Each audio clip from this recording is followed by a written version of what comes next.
どうも、北野アリオナです。さあ、今日は10年住んでも外国人が日本に夢中な理由をテーマにしてお話ししたいと思います。まあ、私のことですね。さあ、それじゃあ行きましょう。私は大学生時代から日本に住み始めてもう10年を超えました。そのぐらい長く住んでいると日本人の友達もたくさんできますよね。はい、でその友達にこんなことを言われることもあります。日本にもう10年住んでいたら飽きないもう驚くこととかないでしょうってこれをよく聞かれますね。というのも周りに留学生はたくさんいるのですが、卒業の後も日本に長く住み続けている人は、意外と少ないらしいのですね。なので私のように学生時代から日本にいて、長く住み続けている外国人を見て不思議に思うようです。確かに私の周りでも卒業の後は帰国している人がほとんどなので、なるほど、私は日本人から見たら少数派なのかなと思いました。そう見ると飽きないっていう質問はわかりますね。わかりますがその質問に対する私の答えは No、 いいえ、飽きないですよ今でもたくさん驚きますよですね。はいこれは実際に本当で10年住んだと言っても飽きることはないのですね。もちろん慣れるところはありますが飽きることはありません。きっと同じように答える外国人も多くいると思います。10年以上住んでも飽きないですし、驚くことは日常にたくさん隠れてます。日本の生活はもうかなりエキサイティングですねじゃあ実際どういうことなのか少しお話ししますね。例えばですが、身近なところで言うと、私は未だに醤油に驚いて感動することがあります。ついこの間も驚きました。今は毎日使う醤油ですが、それでも驚きはあります。初めて日本に来た時、私は本当の醤油に出会ったのですね。醤油は世界的に有名ですし、日本の生活ではもう必要なものですよね。ロシアにいた時も醤油はスーパーにあったと思うのですが、日本のメーカーではなくて、ちょっとよくわからない海外製のものでした。で一応その、よくわからない醤油っぽいやつを買って、使ってみたことがあるのですが、こんな感じかってなので、生活でほとんど使ったことはありませんでした。そもそも日本食を家庭で作るっていうこともなかったですし、田舎生まれだったので日本食があまり流行していなかったようですね。醤油が日本の食文化の大切な一部ということは、大学で学んでいましたが、生活の中で日本の醤油を使うことはありませんでした。でその醤油を日本に来て初めて使う場面を見た時、私は感動しました。おーこれが本場の醤油ってやつか、美味しいですってね刺身に醤油をかける時も、あと豆腐に醤油をかける時も、もちろんその味の美味しさにも感動したことを覚えてます。でそしていろいろな使い方を知るたびに驚きもありました。初めての経験と驚きはセットなので当然かもしれませんが、見たことのないものを見るときは毎回楽しく嬉しく驚いていました。よくある反応ですねしかしですよ、醤油に対する驚きは、この初めての経験の時だけのものではありません。自分の見方次第かもしれませんが、初めての時以外も驚きはちゃんとあります。どういうことかというと、日本に来たばかりの頃は醤油は醤油でした。それ以外のものではありません。醤油っていう存在はただ一つ、オンリーワンだと思っていました。醤油は一種類しかないというものだと思っていたのですね。ですが実際に日本に住み始めてしばらくすると醤油ってたくさんの種類があることを知るようになりました。例えばですね、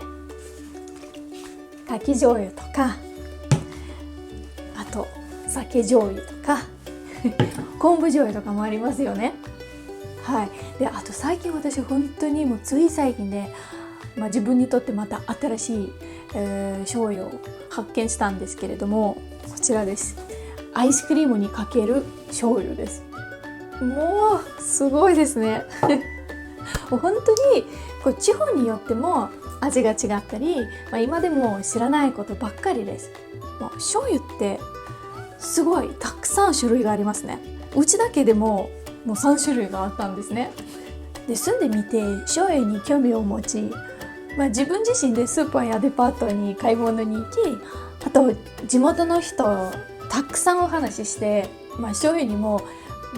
たくさんのブランドや種類があることを知りました。実際に買ってみて味を比べ、違いを試してみました。自分でも調べてみるようになりました。味の違い、材料の違い、あと使う地域での違い、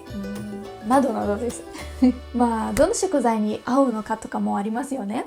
この間飲み屋さんに行ったら、席に醤油だけで4種類ぐらいでバーッと用意されていました。で、理由を聞いてみたら、料理によって合う醤油が違うから用意してるんだよって、言っていました。おー、なるほどなーって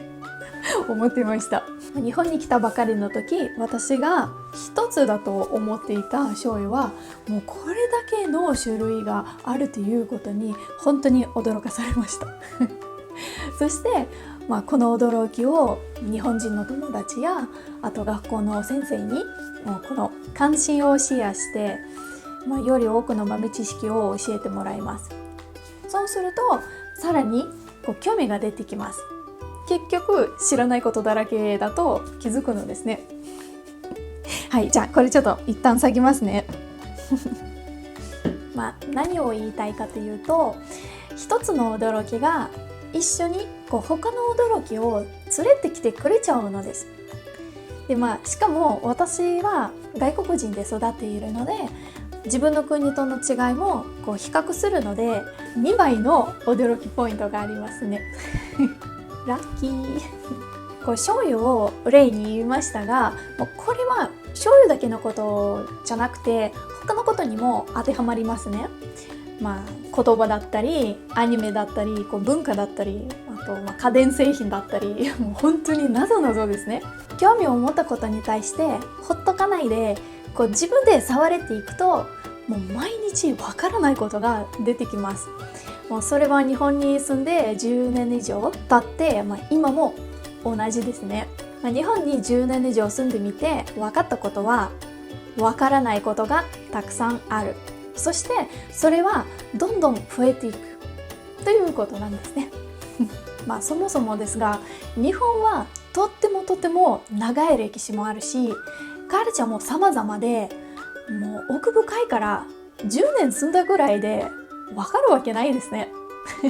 もう私は10歳の小僧みたいなものですなので今でも本当に、びっくりすることが多いですし、全く飽きないです。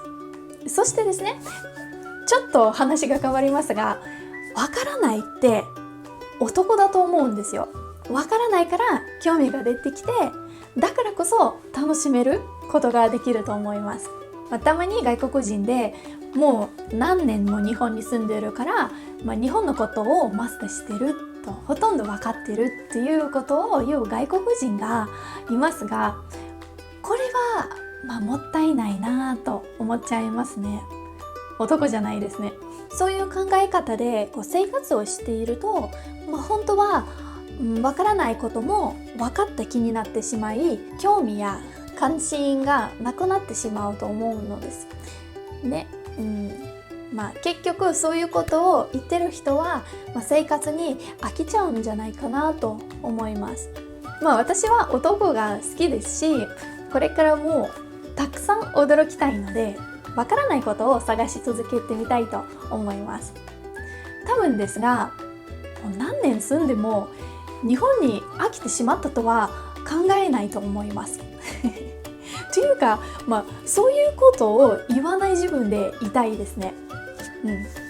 そう、ばあちゃんになっても日本に夢中でいると思います。はい、ということで外国人が10年住んでも日本に夢中な理由でした。最後まで聞いてくれて本当にありがとうございます。それではまたね。パカパカー。